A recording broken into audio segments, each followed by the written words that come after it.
C'est un jour historique pour le corridor de Zangezur, le début d'un âge d'or commercial. C'est par ces mots du ministre turc que débute la cérémonie de pose de la première pierre du chemin de fer Kars-İdgir-Aralik-Diluku. Ya Allah, Bismillah diyoruz. Buyurun.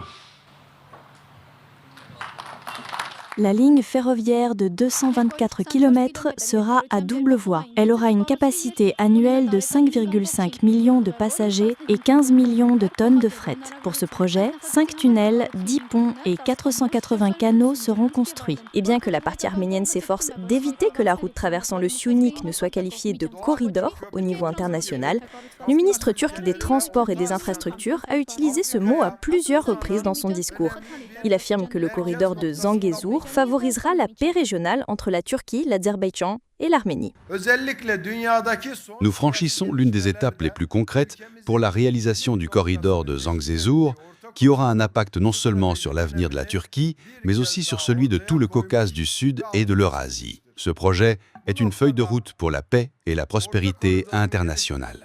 En réponse à Uraloglu, le ministre arménien de l'administration territoriale et des infrastructures, David Khoudatian, a souligné que seuls les projets d'infrastructures proposés, acceptés ou approuvés par le gouvernement arménien peuvent être mis en œuvre sur son territoire. Tels que par exemple les projets Nord-Sud, le carrefour de la paix et le projet Teheri-Paix. Aucune infrastructure portant un nom ne correspondant pas à ces critères ne fonctionnera sur le territoire de la République d'Arménie. Quant à la coopération économique entre la Turquie, l'Arménie et l'Azerbaïdjan, l'Arménie est prête et intéressée.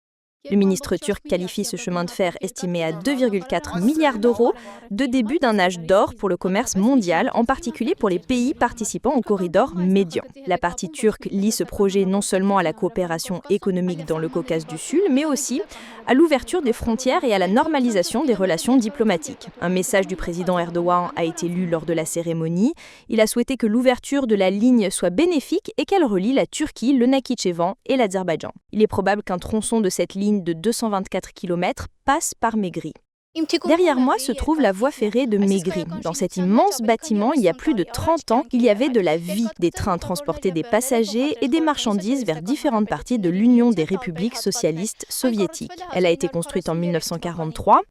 La partie arménienne avait déjà l'intention de construire une voie ferrée à Megri en 2023. La réhabilitation de la ligne de Megri d'une valeur de 1,2 milliard d'euros faisait partie du corridor nord-sud et devait relier l'Arménie à l'Azerbaïdjan, puis la Russie, l'Iran et la Turquie. Selon le projet, l'Azerbaïdjan devait investir 1 milliard de dollars et l'Arménie 200 millions.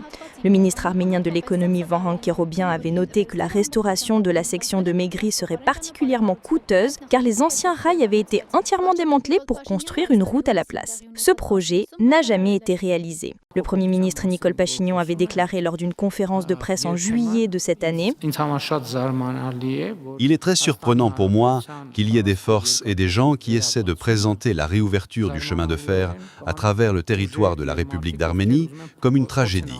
Votre tragédie, c'est qu'il n'y a pas de chemin de fer de transit passant par l'Arménie. » Depuis les États-Unis, sur Fox News, Pachinian avait déclaré qu'il pensait que l'accord et la déclaration contenaient des avantages tout à fait tangibles pour l'Iran et la Russie. Une fois l'accord mis en œuvre, l'Iran aura un accès ferroviaire du golfe Persique à la mer Noire. La Russie et l'Iran pourront avoir une liaison ferroviaire entre les deux pays. Actuellement, il n'y a pas de chemin de fer reliant l'Iran à la Russie via le Caucase du Sud. Le dernier train est passé par cette gare dans la nuit du 23 avril 1992. À partir de 2003, la ligne ferroviaire de Kapan à Megri a été démantelée et plus de 70 wagons ont été transformés en ferraille.